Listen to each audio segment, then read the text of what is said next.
Print bigger, print better, with Titanic Prints. Hello everyone, and welcome back to Titanic Prints. I apologize that it's been a while, had a couple other things come up, got busy with the holidays, and quite frankly kind of threw this channel on the back burner, unfortunately. Today, we're back with a topic that I get asked quite a bit on, and that is how to support an FDM print, or how to use support blockers to make removing the supports easier. So, this is this example model. I pulled this. You can see it has lots of these little pillar details, and the supports are going to obviously have to support this railing. Now, as we can see, it's going to be 1 day and almost 12 hours to print and 143 grams of PLA. If we take a look at this, now that we have it sliced, we can see that there are quite a bit of supports. And as we kind of go through this layer by layer and look at it from the top, that is going to be very difficult to remove these supports without breaking these support pillars that we want to keep on the model. So when I run into this situation, I simply use support blockers. When looking at a model, I can see that this particular model, the bridging or the gapping isn't that substantial, especially when we look at this area underneath this pillar. If I have a support here to support the larger part of this railing, and I don't have a support over here, I'm still confident that I will be able to bridge the gap from a support that goes to here to this little spot here. So what we use in this instance to save material, time, and a lot of swearing when removing the supports is a support blocker. To put on a support blocker, simply highlight the model that we would like to place the support blocker on, and then go down here to the bottom of support blocker. Now your Cura, depending on your Cura version, may be a little bit different, but at the end of the day, it's the same sort of process. You know, if you have a different version of Cura than I do, simply figure out which button you need to use, but at the end of the day, it's all the same process. Once you've got your support blocker, now you need to decide where are you going to put them. I'm going to put one here in the middle, and I'm going to put one in between each one of these spots. Now when we get to the corners, we'll have to come back and double check those, and I'll show you how to do that. But just go along and click every spot that you want a blocker. So far, it's pretty easy peasy.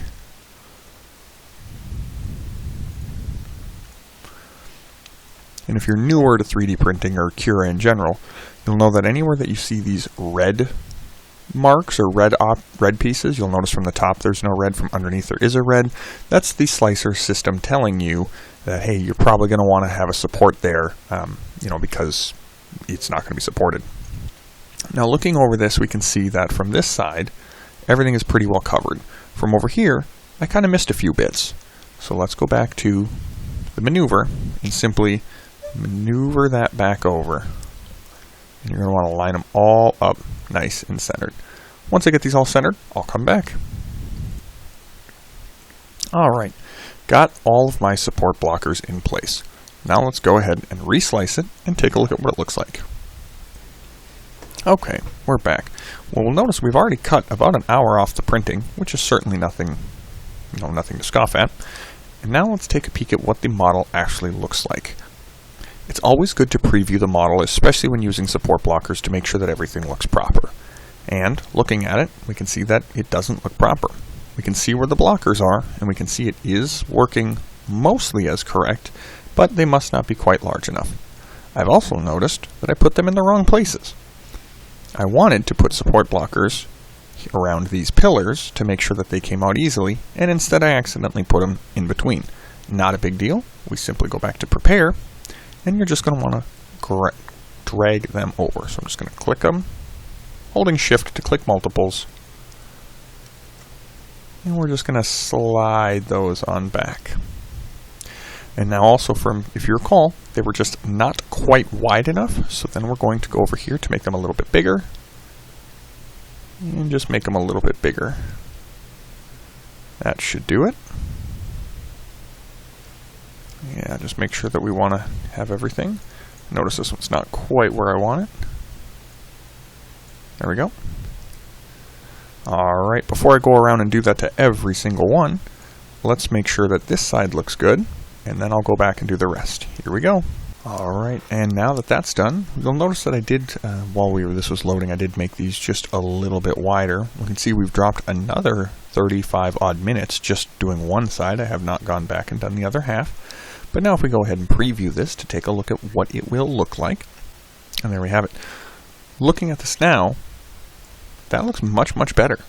We can see that we still have the supports here where we're going to need them to bridge that long railing, but the section, if I zoom in here, from this point to that point is not very large, and I'm confident that my machine is going to be able to make that bridge. When we look at this from the top-down view, we can see that that is much cleaner. As far as removing these supports goes, now all you're going to have to do is just pop these over to the to the left or to the right, pop them in or out, while leaving these completely intact. You're not going to have to get in there with your pliers and dig it out. You're not going to have to, swear and snap things off and reglue it on back later. It is much easier than what we had initially without using the support blockers. Now, I have actually printed this exact piece using this exact method, and I can say they came out terrific. I wish I would have taken a picture before putting the model together so that I can show you that, but this does work extremely well. It not only saves time, it saves material, but it especially saves headache trying to remove those supports. Just for the demonstration piece, I'm going to go back through here and add the rest of these support blockers as they should be, and then we're going to recompare our overall printing time to see how much material and how much time we saved. Okay, now we got it all sliced, and we can see we're down to 1 day 7 hours, let's call it 1 day 8 hours, and 137 grams. If I'm not mistaken, looking back, and I'll have to check the footage earlier, but I believe that was almost 1 day 12 hours and 148 grams. So I guess we didn't save a ton of material. However, we did cut down that time significantly, and I don't know about you, but I will certainly take an extra 4 hours of printing time on the next piece. But taking a peek at this now, we can see that is all nice and clean. All of these pillars have nice little support blocks in between them. The pillars itself don't have any supports touching them, so that we can easily remove these from the piece. So that is how to use support blockers for a model that looks like this. Another time that I tend to use support blockers quite a bit is on complicated models. Models that have, this is one was relatively simple, but models where you need to go in and make sure that you have an edge to be able to remove pieces. I'm going to show that next. Okay, everybody's favorite model to print. So first thing we're going to do is we're going to get this situated to the way that I would orient it to print it in the first place. So I'm going to use this little tool, slap that flat to the build plate. Same thing over here. There we go. Okay. Go ahead and scale it down to 90%, as we are all supposed to do. Those of you who recognize this model will understand. Perfect. And now let's go ahead and slice this again using my same SoCar Plus settings. If YouTube will allow me to put links in my video descriptions, I'll make sure to get all of my settings in a link so that you can copy my settings as well to get extremely crispy prints. Okay, so we've got 1 day, 2 hours, 15 minutes, and 97 grams. Let's take a peek at how the supports are automatically being placed based on the settings that I am using. Alright. Not too bad, nothing egregious, but there are definitely some spots here where, we probably won't need supports. For example, if we look at this, that's probably going to print without too much issue, and even if there is a little bit of issue on this underside, this is what's attaching to the model. You're never going to see it anyway. Likewise with this spot over here and this spot over there, we know that that's going to print just fine without those supports. If we take a peek, we go layer by layer, which I like to do a lot when observing things. It never really stretches an absurd amount where I feel like those supports are necessary. So all we're doing at this point is we're just wasting time and we're wasting material. So now let's go ahead and put those support blockers in where we want them. So as we learned before, simply click on support blocker. Sometimes you got to click the model, then click support blocker. There we go, and I'll slap another one there. The thing with using the support blockers in order for it to work, these little grayed out boxes, whatever you want to call them, they need to cover the entirety of where this red color is, because that red color, again, is the software recognizing that we need to have supports.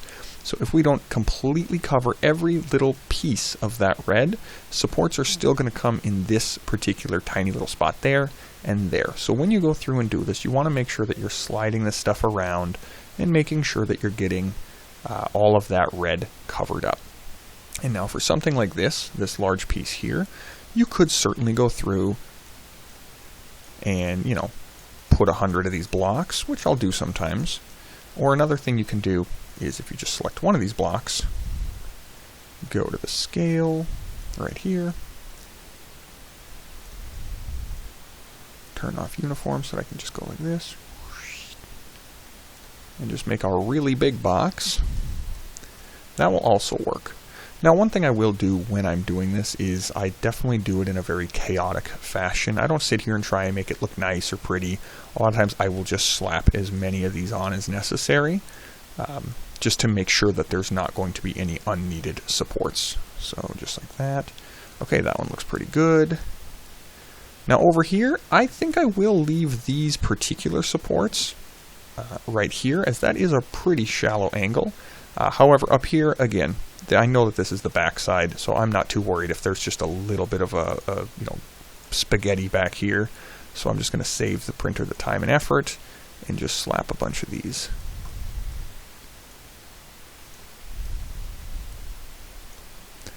Just like that. Again, no need to be real neat about it. You could definitely go full chaos here.